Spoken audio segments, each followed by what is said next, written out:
قضية جنحية هنا بمدينة الرباط. نخبر مشاهديكم ومتتبعيكم بأن هذه القضية يعني تتعلق بمتابعة شخص جزائري الجنسية كان قد قدم إلى المغرب من أجل تشجيع المنتخب الجزائري في إطار فعاليات الكان أو كأس إفريقيا هنا بالمغرب، والتي تتم أو تستضيف فعالياته دولتنا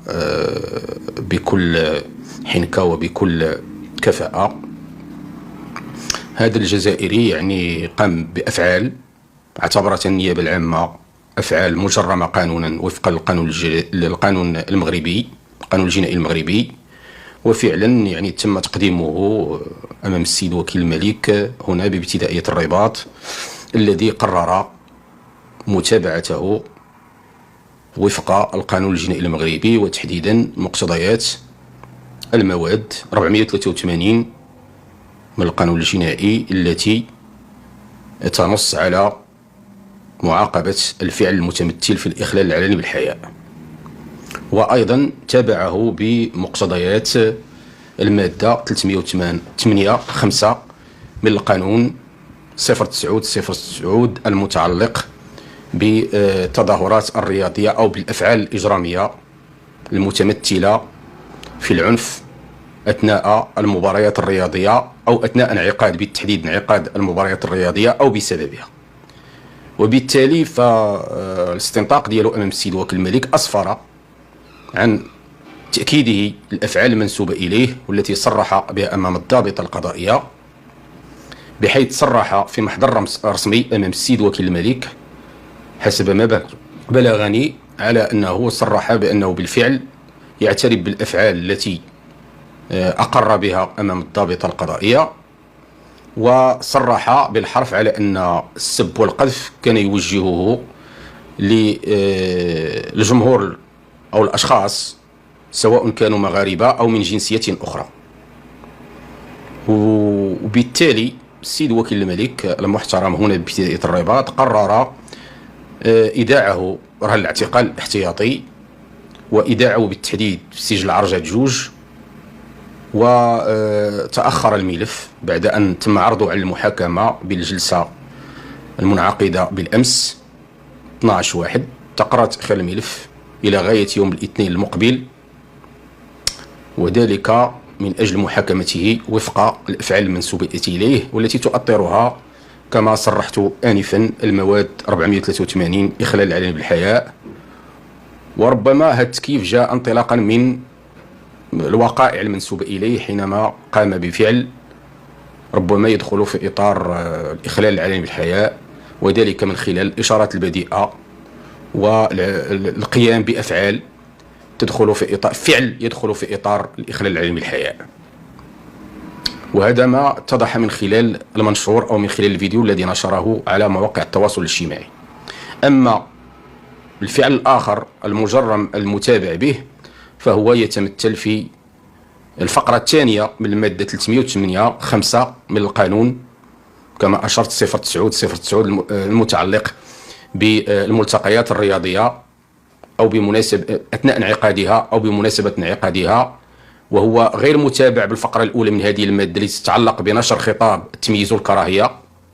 في حق الأشخاص وفي حق الهيئات، وإنما اقتصرت المتابعة على المادة كما يظهر المادة الفقرة الثانية من هذه المادة 305.5، وذلك ما يتضح من خلال توصيف أو التكييف الذي أعطي في هذه المتابعة، بحيث اقتصر على السب والقذف في حق شخص أو عدة أشخاص بمناسبة انعقاد تظاهرة رياضية. بالتالي سوف يجد نفسه أمام هذين النصين. النص الأول اللي هو المادة 483 تعاقب بعقوبة حبسية من شهر إلى 2 وبغرامة. يعني هذه الغرامة كما يتضح يعني تتحدد في يعني كما قلت هذه الغرامة تتحدد في بداية من 200 درهم إلى 500 درهم، والمشرع لم يعطي هناك الخيار، بحيث نص على العقوبة الحبسية من شهر 1 إلى 2 وبغرامة، بمعنى القاضي ملزم أن يحكم بعقوبة يحددها ما بين شهر إلى 2. عنده السلطة ديال التفريد، السلطة التقديرية تحديد العقوبة حسب خطورة الفعل، حسب شخصية المتابع أمامها هذا الشخص. في حين أن المادة 305 كنوجدوا على أنها أعطت الاختيار، يعني يمكن المادة 305 أعطت واحد الإمكانية ديال الاختيار، بحيث تنص على أنه الشخص اللي كيرتكب عنف وسب وقذف أثناء المباريات الرياضية فهو يعاقب من شهر بعقوبة حبسية من شهر إلى 6 أشهر، أو بغرامة اللي كتبدا من 1200 درهم إلى 10,000 درهم، والقاضي عنده الاختيار إما يحكم بالحبس أو بالغرامة. إذن يتضح من خلال هذا التحليل على أن السيد هذا الجزائري، هذا المشجع الجزائري متابع يعني بمادتين كما قلت من القانون الجنائي المغربي، والسيد وكيل الملك أصبح ملزما بتبرير الاعتقال الاحتياطي. يعني ملي كيتقدم أمام واحد الشخص مشتبه فيه، أو يمكن نعطيو التوصيف أنه مودع رهن الحراسة النظرية على ذمة وقائع يشتبه فلا أنها وقائع إجرامية، فهو عندما يستنطقه، وهذا ما تم منهجه بشكل قانوني أمام هذا الشخص، على اعتبار أن سواء كانوا الأشخاص مغاربة أو أجانب فهم سواسية أمام القانون المغربي، تم استنطاقه وتوفير كل الضمانات. وعندما قرر السيد وكيل الملك إيداع الاعتقال الاحتياطي وإحالته على المحاكمة على الجلسة، برر الاعتقال لأن السيد وكيل الملك أصبح يعني ملزما بتبرير الاعتقال في مقتضيات المادة 74(1) من قانون المسطرة الجنائية الجديد. هذا التبرير اللي عطى السيد وكيل الملك حدو في أولا انعدام الضمانات ديال الحضور، لكون أن هذا الشخص أجنبي يمكن الإفراج عنه أو من شأن محاكمته في حالة الصراح أنه يفر من وجه العدالة أو ما يلتزمش بالحضور، وبالتالي يتم إفراغ المحاكمة من محتواها والغايات ديال المحاكمة لتحقيق الردع العام والخاص. أو وثانيا برر هذا الاعتقال بخطورة الأفعال، وبرر أيضا الاعتقال بعدم جدوى تطبيق إحدى التدابير مثل الرقابة القضائية لكون الشخص أجنبي ويخشى أن لا يلتزم بها التدبير،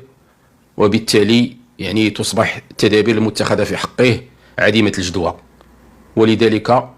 وأيضا ثبت لديه على أن الأفعال المنسوبة إلى المتهم كافية لإيداع الاعتقال الاحتياطي لما وضع يده على وسائل الإثبات التي اتضح له أن هناك علامات وسائل الإثبات التي سوف تسعف في محاكمته وثبوت الفعل المنسوب إليه. ولذلك قرر اعتقاله ومحاكمته في هذه الوضعية، والملف سوف يعرض الاثنين المقبل من أجل مباشرة واستمرار محاكمة هذا الشخص محاكمة عادلة.